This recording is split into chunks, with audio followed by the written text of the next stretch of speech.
parler de la guerre civile du Salvador de 1979 à 1992. Saviez-vous qu'il y a eu plus de 90 guerres civiles entre 1945 à 2007, dont celle du Salvador? Mais la question suivante se pose. Pourquoi le Salvador a été dans cette guerre sanglante pendant 12 années? Nous allons vous expliquer d'où vient cette guerre, les acteurs impliqués et les conséquences de celle-ci.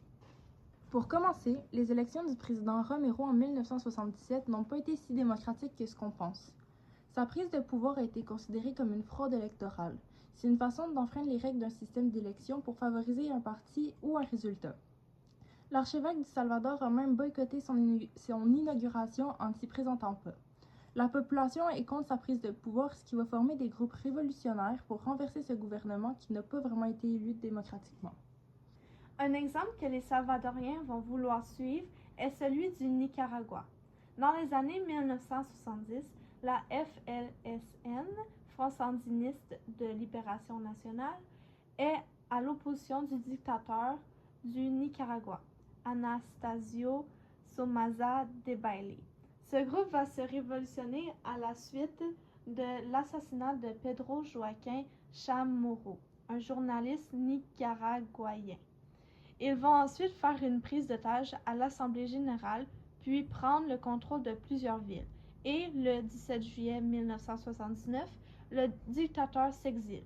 Cette inspiration va mener au renversement du président Romero le 15 octobre 1979. Ce coup d'État est fait par un groupe d'officiers. L'ex-président va ensuite s'enfuir au Guatemala. Ce renversement va provoquer une instabilité gouvernementale. La junte, qui est un groupe de militaires de haut rang qui se saisissent du pouvoir politique, va aller au pouvoir suite à ce renversement qui va seulement durer 4 mois, pour qu'en janvier 1980, une autre junte prenne le pouvoir jusqu'en 1982. Le pays va devenir en même temps de plus en plus violent. Une manifestation en fin janvier 1980 à San Salvador, qui est la capitale, va produire une 50aine de morts. Ensuite, l'évêque Romero va se faire assassiner. Monseigneur Romero était le défenseur des pauvres et il était très impliqué dans la lutte contre l'oligarchie, un régime politique que le pouvoir est exercé par un petit groupe restreint de personnes. Romero n'était ni du côté droit ni du côté gauche. Il voulait protéger son peuple. L'évêque était même la seule voix non censurée du pays. Il dénonçait la violence et avait une campagne pour les droits de l'homme. Ceci lui a valu une nomination pour le prix Nobel de la paix en 1979. Le 24 mars 1980, lors d'une messe à l'hôpital de la Divine Providence, Romero a été assassiné par Rafael Savarria, le capitaine de l'armée de l'air et membre d'un parti d'extrême droite. À la suite du meurtre, la violence a monté. Par exemple, le jour après son assassinat, il y a eu 17 attentats à la bombe. Même qu'à son enterrement, l'intervention de la police fait plusieurs victimes.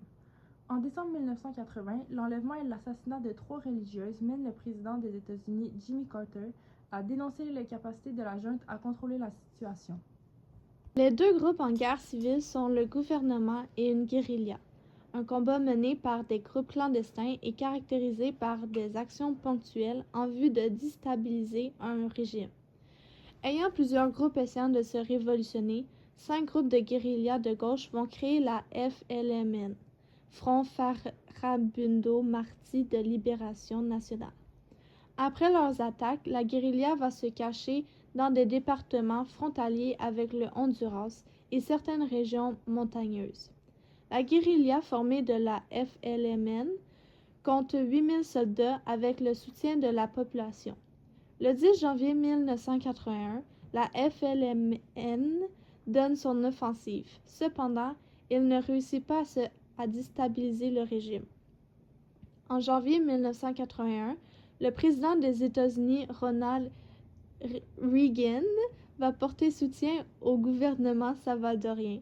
Les États-Unis apportent leur support puisqu'ils ne veulent pas qu'un de leurs pays voisins devienne communiste.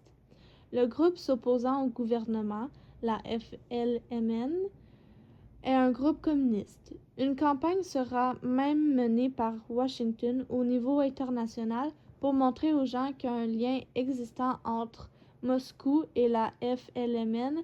La Russie est un pays communiste et c'était au moment de la guerre froide qui opposait les États-Unis à la Russie. Ronald Reagan va apporter beaucoup d'aide militaire à son pays vers le Salvador en raison de cela. Des officiers d'élite seront même envoyés. Ceci va rendre l'armée salvadorienne beaucoup plus puissante qu'avant. Par exemple, en 1990, ce sera 60 000 hommes dans l'armée. En plus de l'aide des États-Unis, le Salvador a rendu la conscription obligatoire en 1986.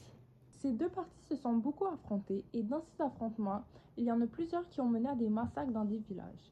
Un des massacres les plus affreux est celui d'El Mozote. 1000 personnes y ont été massacrées. Le bataillon de l'armée Atlacatl, entraîné par les Américains, ont incendié les maisons et tué les habitants de cette ville et les villages voisins, car ils étaient soupçonnés d'avoir collaboré avec la guérilla de gauche. Au moins 988 personnes ont été assassinées, dont 558 enfants. Le tout en seulement 3 jours. Ces incendies, produits dans plusieurs villes, ont mené à la diminution de la faune et de la flore dans ces secteurs puisque les incendies ont pu toucher les alentours. Cette période d'affrontement va amener plusieurs dizaines de milliers de Salvadoriens à se réfugier aux Honduras, son pays voisin.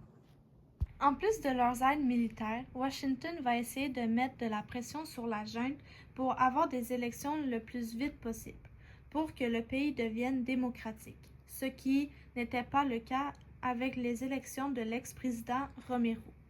Cette pression va fonctionner puisqu'en septembre 1981, la junte annonce des élections pour mars 1982. L'élection va élire le Parti de la démocratie chrétienne avec moins de 50% de votes. Le Parti communiste, ARENA, s'était aussi présenté, mais moins populaire. Par contre, l'ARENA va gagner en 1984 avec José Napoléon Duarte avec 53% de votes. Ces élections n'étaient pas non plus totalement démocratiques car les partis de gauche ne pouvaient pas s'y présenter. Le nouveau président va avoir 2 discussions avec la guérilla en octobre et novembre 1984, mais rien de concret arrive. Le parti ennemi, qui est le démocrate chrétien, devient de plus en plus populaire. Il aurait pu se faire élire, mais le parti se fragilise par l'incapacité de mener des réformes à cause de difficultés économiques et de scandales de corruption. En preuve, les élections de 1989 font élire Alfredo Cristiani, un membre de l'ARENA qui a gagné avec 54% des votes. Ce président va ouvrir les négociations avec la FLMN. Rien de concret ne se produit, mais un changement se fait sentir. Les deux partis ne se mettent pas de bâton dans les roues. Le gouvernement est prêt à reconnaître le FMLN comme un interlocuteur politique et la guérilla accepte le principe d'une démobilisation pour participer aux élections. À notre surprise, le 11 novembre 1989, la FLMN attaque avec une grande offensive militaire préparée depuis un bout. Cela va se passer beaucoup dans la capitale où les bidonvilles sont, car San Salvador a des quartiers de bidonvilles. La guérilla n'arrive pas à renverser le régime, mais l'armée doit prendre les grands moyens pour contrer leurs attaques. La FLMN est encore très forte tandis que le gouvernement salvadorien tire de la patte. Les États-Unis se rapprochent de l'Union soviétique, qui est la Russie, et la descente des Sandinites au Nicaragua, qui est le modèle qui les a inspirés à renverser le gouvernement. Le 16 novembre 1989, un groupe assassine 6 pères jésuites et 2 femmes. Mars 1990 à décembre 1991, le gouvernement de la FLMN négocie. Toutes ces négociations vont mener à un accord de paix le 16 janvier 1992 au Mexique qui se nomme la Chapultepec. Ces négociations ont été encadrées par les Nations unies. Cet accord stipule entre autres la fin du conflit, réduire les forces d'armée pour introduire une police civile. Le groupe FLMN a été converti à un parti politique pour se présenter aux vraies élections qui vont se tenir et la loi d'amnistie pour faciliter la réconciliation et le retour de la paix. Ce conflit sanglant a eu 75 000 morts, 7 000 disparus et des milliers de personnes déplacées.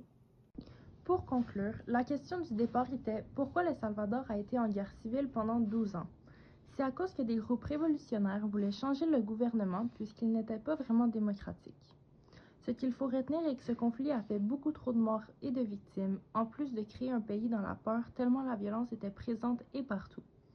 Ce conflit a mené à un système démocratique qui marche réellement et qui est suivi. Cela a aussi permis de rendre le pays une place plus sécuritaire et chaleureuse pour la planète.